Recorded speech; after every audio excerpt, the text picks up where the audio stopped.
I'd like to introduce WikiLeaks founder and publisher, Julian Assange. For many, Julian Assange is a person of great courage who has opened a door to a freedom that ought to be the essence of democracy. Here he is with his thought for the day. All men by nature desire to know. Aristotle, when he wrote this, was saying that the thing that makes human beings different from other creatures, the thing that defines us, is the pursuit and acquisition of knowledge. This is not just to say that we, human beings, are curious creatures. It is to say that our ability to think about and to act on the world around us is bound up with our ability to know it. To be alive as a human being is to know, in the same way as it is to have a heart that beats. We all understand this in mundane ways. We understand, for instance, that part of being a fully independent adult, making choices about life, is learning about the world around us and informing our choices with that learning. In the book of Proverbs, it says, "By wisdom a house is built, and through understanding it is established. Through knowledge its rooms are filled with rare and beautiful treasures." But there is something more to all of this. The very next saying in Proverbs is, "The wise are mightier than the strong." This is the earliest occurrence known to me of the now well-known idea. Knowledge is power.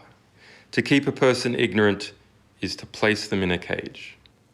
So it follows that the powerful, if they want to keep their power, will try to know as much about us as they can, and they will try to make sure that we know as little about them as is possible. I see this insight everywhere, both in religious writings, which promised emancipation from political repression, and in the revolutionary works promising liberation from the repressive dogmas of the church and the state. The powerful throughout history have understood this. The invention of the printing press was opposed by the old powers of Europe because it spelled the end of their control of knowledge, and therefore the end of their tenure as power brokers. The Protestant Reformation was not just a religious movement, but a political struggle. The fight to liberate hoarded knowledge through translation and dissemination. Through the confessional system, the Catholic Church spied upon the lives of its congregants, while Latin Mass excluded most people who could not speak Latin from an understanding of the very system of thought that bound them. Knowledge has always flowed upwards to bishops and kings, not down to serfs and slaves. The principle remains the same in the present era. Documents disclosed by NSA whistleblower Edward Snowden show that governments dare to aspire, through their intelligence agencies, to a godlike knowledge about each and every one of us. But at the same time, they hide their actions behind official secrecy. As our governments and corporations know more and more about us, we know less and less about them.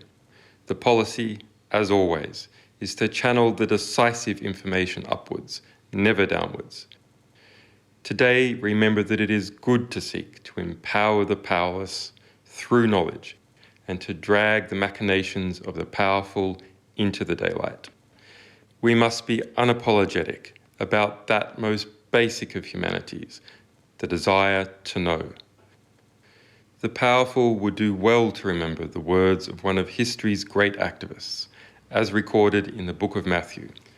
There is nothing concealed that will not be disclosed, or hidden that will not be made known. What you have said in the dark will be heard in the daylight, and what you have whispered in the ear, in the inner rooms, will be proclaimed at last from rooftop to rooftop.